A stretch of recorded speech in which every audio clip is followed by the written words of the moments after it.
इस वक्त एक बड़ी खबर आ रही है। टीम इंडिया की स्पॉन्सर ड्रीम 11 बंद हो जाएगी।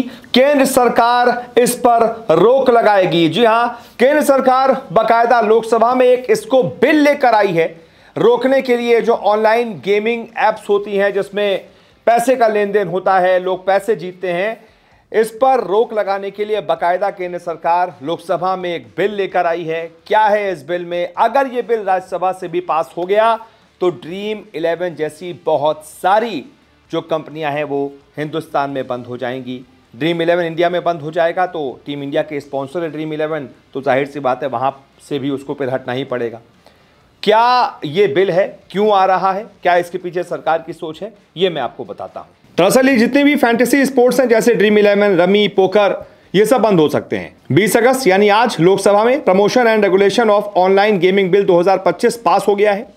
यह बिल ऑनलाइन गेमिंग को रेगुलेट करने और रियल मनी गेम्स पर रोक लगाने के लिए है। अगर राज्यसभा में भी यह बिल पास हो गया तो सभी मनी बेस्ड ऑनलाइन गेम्स पर रोक लग जाएगी, चाहे ये गेम्स स्किल बेस्ड हो या फिर चांस बेस्ड, दोनों पर रोक लगेगी।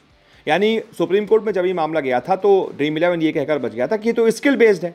कोर्ट ने भी माना था कि यार लोगों की इसमें तो स्किल लगती है तब वो पैसे जीतते हैं, लेकिन चाहे आप स्किल से पैसे जीतें, चांस से पैसे जीतें, पैसे जीत रहे हैं, ऑनलाइन आपकी एप्लीकेशन है उसमें पैसे लग रहे हैं, तो सरकार इस पर रोक लगा देगी, इसको नहीं चलने देगी। अब सबसे पहले आपको बताते हैं इस बिल में है क्या क्या नियम है।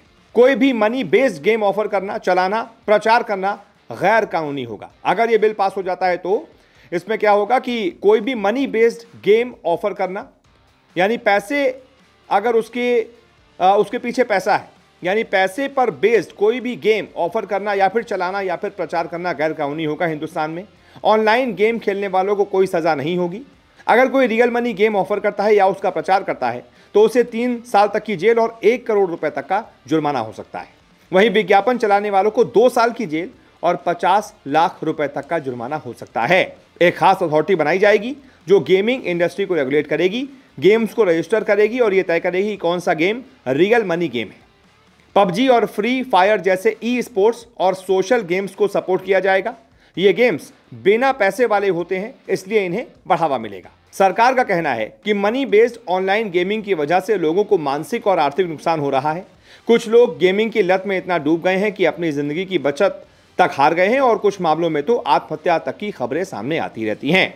इसके अलावा मनी लॉन्ड्रिंग और नेशनल सिक्योरिटी को लेकर भी चिंताएं हैं। सरकार इसे रोकने के लिए सख्त कदम उठाना चाहती है। अब आपके जहन में सवाल और आ रहा होगा कि ऑनलाइन गेमिंग इंडस्ट्री पर इसका क्या असर पड़ेगा, तो इसका जवाब है कि भारत में ऑनलाइन गेमिंग मार्केट अभी करीब 32,000 करोड़ रुपए का है। इसमें से 86% रेवेन्यू रियल मनी फॉर्मेट से आता है।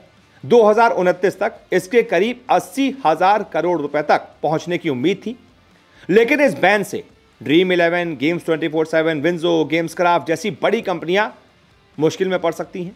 इंडस्ट्री के लोग कह रहे हैं कि सरकार के इस कदम से 2 लाख नौकरियां खतरे में पड़ सकती हैं। सरकार को हर साल करोड़ों रुपए के टैक्स का भी नुकसान हो सकता है, लेकिन सरकार कह रही है कोई बात नहीं, हमें टैक्स का नुकसान हो लेकिन लोगों को नुकसान नहीं होना चाहिए। उन्हें जो आर्थिक नुकसान हो रहा है हमें उनसे बचाना है, मानसिक नुकसान हो रहा है हमें लोगों को उससे भी बचाना है। तो ये एक बहुत बड़ी झटके वाली खबर है उन लोगों के लिए जो ड्रीम 11, माई 11 सर्कल, ऐसे जितने भी फैंटेसी स्पोर्ट्स की एप्लीकेशंस हैं उस पर ये सब गेम्स खेलते हैं, अपना दिमाग लगाते हैं, पैसे भी लगाते हैं, पैसा जीतते भी हैं। और बहुत सारे ऐसे लोग हैं जो इसमें बहुत अच्छा खेलते थे, जिनकी स्किल वाकई इतनी अच्छी है कि उन्हें हर महीने लाखों की कमाई इससे हो जाती थी। उन सबके लिए बहुत झटके वाली खबर है। अगर ये बिल लोकसभा से तो पास हो गया, अगर ये राज्यसभा से भी पास हो जाता है और कानून बन जाता है तब फिर ये बैन की प्रक्रिया शुरू हो जाएगी।